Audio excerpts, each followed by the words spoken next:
Hari ini saya nak jadi cikgu sambilan sikit. Nak cerita sikit tentang hidup sebagai seorang nelayan, pendapatan sebagai seorang nelayan. Baru-baru ni saya tengok ada artikel yang keluar 800 sehari, 1000 sehari. Baik, betul. Saya tak nafikan. Okey, sehari. Kalau kita letak sebulan, okey, boleh sikit. Tapi kalau kita letak setahun yang mengatakan sehingga 100,000 setahun tu, saya ada pertikaian lah. Pernahkah laut berjanji dengan kita dia akan cantik sentiasa sepanjang tahun? Soalan saya pertama. Pernahkah kita ni akan sehat sepanjang tahun? Kalau kita tak sehat pun anak kita, isteri kita, mak pak kita, tentu kita nak bawa mereka pergi ke hospital. Jadi bagaimana kita tidak ke laut?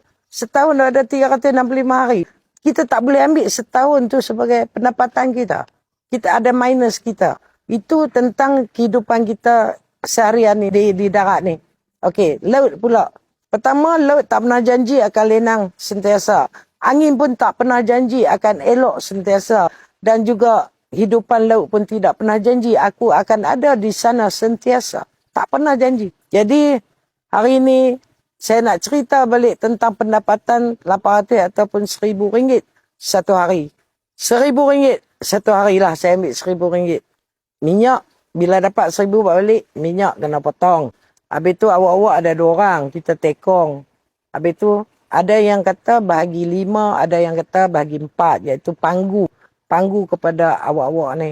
Jadi, kalau katalah panggu-panggu tu dibedokkan, 1,000 kita tinggal berapa ratus ya. Satu hari baiklah saya letak 300 purata net. Sebulan, berapa ribu? Itu pun tak termasuk pukat kena tukar setahun 3 kali. Itu pun tak termasuk pengeluaran untuk enjin rosak. Kalau tak rosak setahun tu, alhamdulillah lah.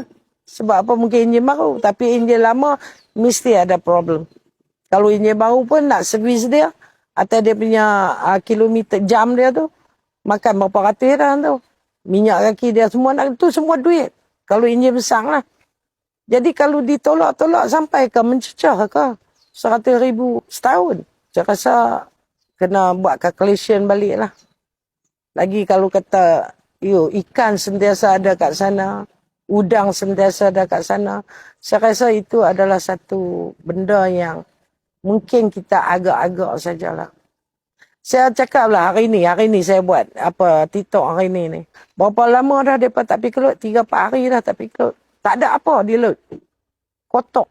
Iaitu siput-siput, barang-barang yang dah mati. Semua kena pukat. Balik semua duk katok, pupak-pupak. Sebab apa? Pukat jadi koyak. Jadi hari ni cerita tu semua saya nafikan lah. Sebab saya pun nelayan berpuluh tahun. Jadi saya nafikan. Itu tidak benar. Semestinya tidak benar.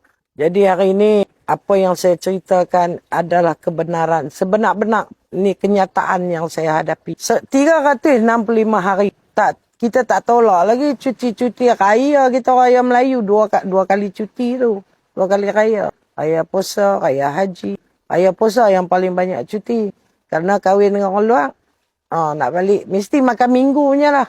Itu pun kena tolak. Habis tu raya haji pula kena tolak. Raya Cina pun kena tolak lah. Sebab perih yang besar tu semua orang Cina. Orang Melayu dia perih pertama. Yang kedua tu. Kita nak hantar kat Cina tu. Mereka mesti cuti seminggu. Jadi banyak cuti yang diperlukan. Okey.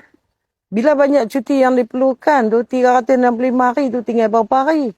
Jadi mana mungkin kita cerita yang kita dapat 100,000 setahun, 80,000 setahun. Tak mungkin. Sekiranya kita lah mengatakan kita dapat 16,000, 20,000 sebulan. Dia bersangkut dengan hasil dalam negeri. Tak? Kalau betul-betul lah kita dapat minyak tu. Jadi kalau kita dah boleh daftar dalam hasil dalam negeri, bagaimana kita dah cukup senang, cukup kaya, cukup ada duit. Tak payahlah kita nak kalut, tak dapat sara hidup, tak dapat minyak subsidi. Tak perlu tu semua.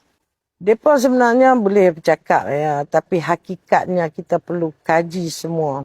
Pasalnya sampai sini sajalah saya cakap ni. InsyaAllah jumpa lagi. Assalamualaikum.